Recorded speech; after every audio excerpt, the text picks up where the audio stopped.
ಇನ್ನು ಬೆಳಗಾವಿ ಜಿಲ್ಲೆಯಲ್ಲಿ ಕಾಳಜಿ ಕೇಂದ್ರಗಳ ಒಂದು ಅವ್ಯವಸ್ಥೆ ಬಗ್ಗೆ ಟಿವಿ9 ವಿಸ್ತೃತ ವರದಿಯನ್ನು ಪ್ರಸಾರ ಮಾಡಿತ್ತು. ಕೊನೆಗೂ ಟಿವಿ9 ವರದಿ ಬಳಿಕ ಈಗ ಬೆಳಗಾವಿ ಜಿಲ್ಲಾಡಳಿತ ಎಚ್ಚೆತ್ತುಕೊಂಡಿದೆ. ಅಲ್ಲಿ ಅಷ್ಟೊಂದು ಸಮಸ್ಯೆ ಆಗ್ತಾ ಇದ್ರೂ ಕೂಡ ಜಿಲ್ಲಾಡಳಿತ ಗಡದ್ದ ನಿದ್ದೆಯಲ್ಲಿತ್ತು. ಎಚ್ಚರಿಸುವ ಪ್ರಯತ್ನ ಟಿವಿ9 ಮಾಡಿತ್ತು.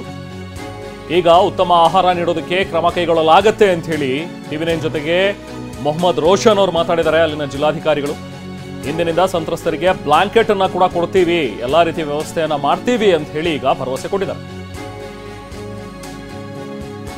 ಸರಿಸುಮಾರು 427 ಕಾಳಜಿ ಕೇಂದ್ರಗಳನ್ನು ನಾವು ಸ್ಥಾಪನೆ ಮಾಡ್ಕೊಂಡಿದ್ವಿ.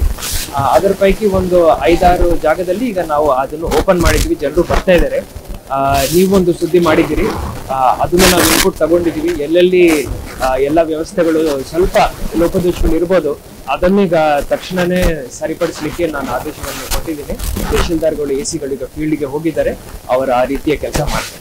ನಮ್ಮ ನಾರ್ಮ್ಸ್ ಪ್ರಕಾರ ಎಲ್ಲ ವ್ಯವಸ್ಥೆ ನಾವು ಕಾಳಜಿ ವಹಿಸಲಿಕ್ಕೆ ನಾವು ಕಾಳಜಿ ಕೇಂದ್ರವನ್ನು ನಾವು ಸ್ಥಾಪನೆ ಮಾಡ್ಕೊಳ್ತೀವಿ.